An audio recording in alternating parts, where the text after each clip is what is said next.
4 రత్నాలు. అది సర్వాంగ సుందరమైన ఉజ్జయిని మహానగరం. పరిపాలనా దక్షుడు, పరాక్రమహేతుడు, ఔదార్య నిరతుడు, ధర్మనిరతుడు ఆయన విక్రమార్క చక్రవర్తి ఆ నగరాన్ని రాజధానిగా చేసుకుని ప్రజలను కన్నబిడ్డలుగా చూసుకుంటున్నాడు.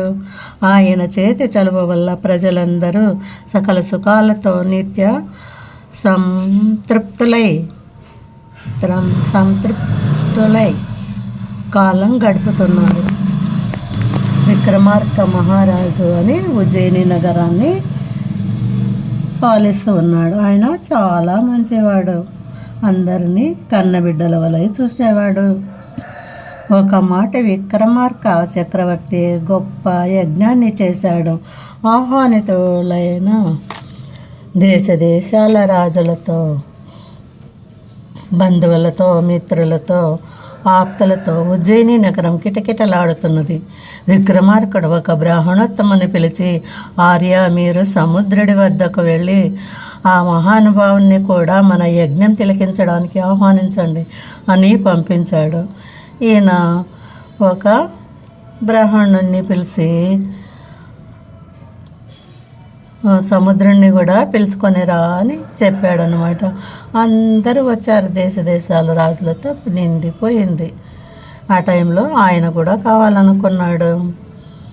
బ్రాహ్మణోత్తముడు రాజాజ్ఞ శిరసావహించి సముద్ర తీరానికి వెళ్ళాడు. అత్యంత శ్రద్ధాభక్తులతో సముద్రాన్ని ఆరాధించాడు. ఎన్నో విధాలుగా ప్రార్థించాడు.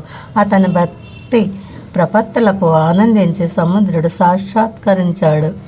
బ్రాహ్మణోత్తముడు వినమ్రుడై ఆయనకు ప్రణామం చేసి చక్రవర్తి ఆహ్వానాన్ని అందించాడు.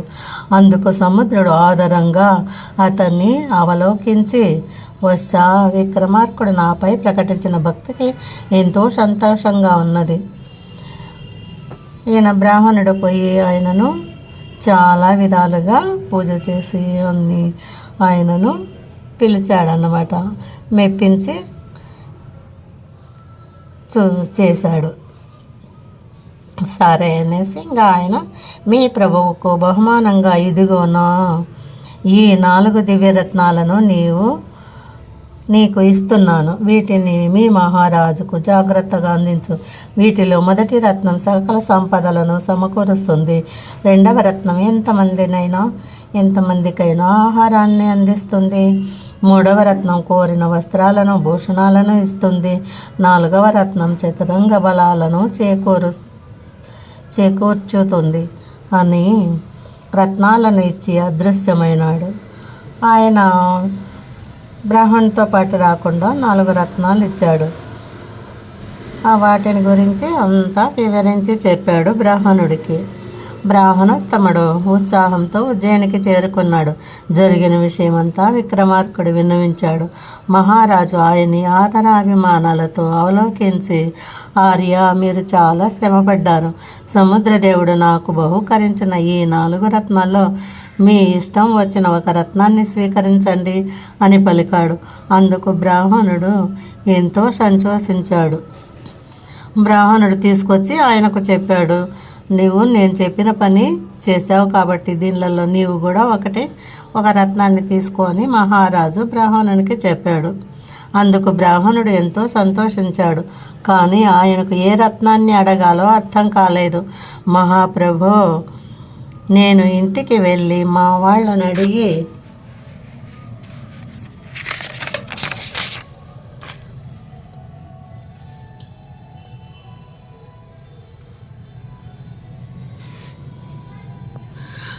కావలసిన రత్నాన్ని కోరుకుంటాను అని విక్రమార్కుడి వద్ద సెలవు తీసుకొని ఇంటికి చేరుకున్నాడు.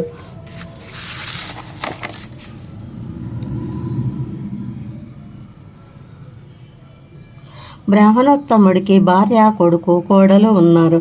ఆయన వాళ్లను పిలిచి 4 రత్నాల గొప్పతనాన్ని వివరించాడు.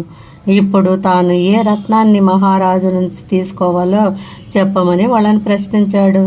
అందుకు బ్రాహ్మణుడి భార్య, స్వామి, ఆహారం మానవులకు జీవనాధారం. కోటి విద్యలు కోటి కొరికే అన్నారు పెద్దలు.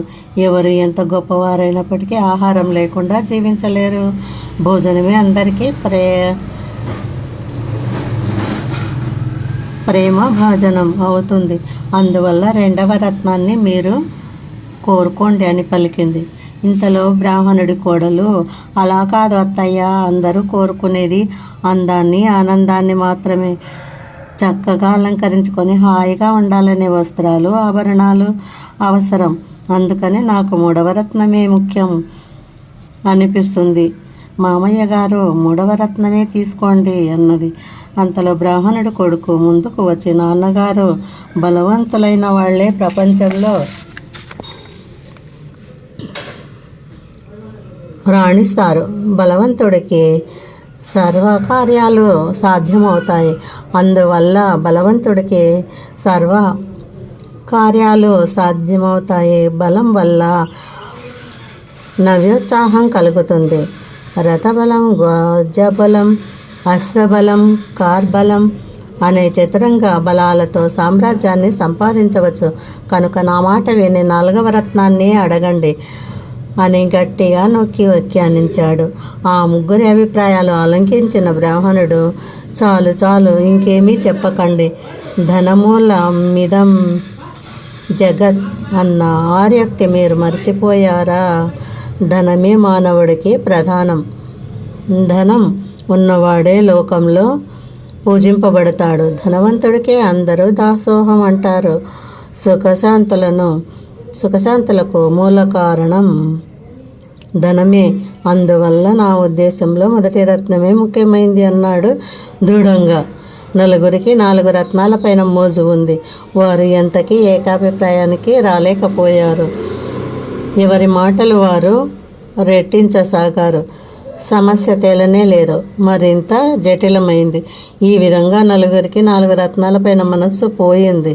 ఒకరి అభిప్రాయంతో ఒకరు ఏకీభవించలేదు.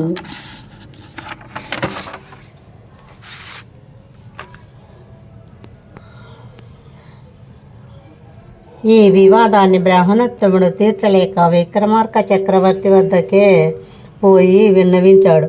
విక్రమార్కుడు విషయమంతా విని, బ్రాహ్మణోత్తమ, మీరు నలుగురి కోరిక ప్రకారం ఈ 4 రత్నాలను మీరే గ్రహించండి, సందేహించకండి అంటూ 4 దివ్యరత్నాలను ఆయనకు అందించాడు. రాజు ఔదార్యానికి బ్రాహ్మణుడు పరమానందభరితుడై ఆశీర్వదించాడు. రాజు వాళ్ళ కోరిక ప్రకారం అన్నీ ఉంటేనే నువ్వు సంతోషంగా ఉంటావు అని ఆ విక్రమార్క మహారాజు అన్ని రత్నాలను ఆ బ్రాహ్మణోత్తముకే ఇచ్చాడు.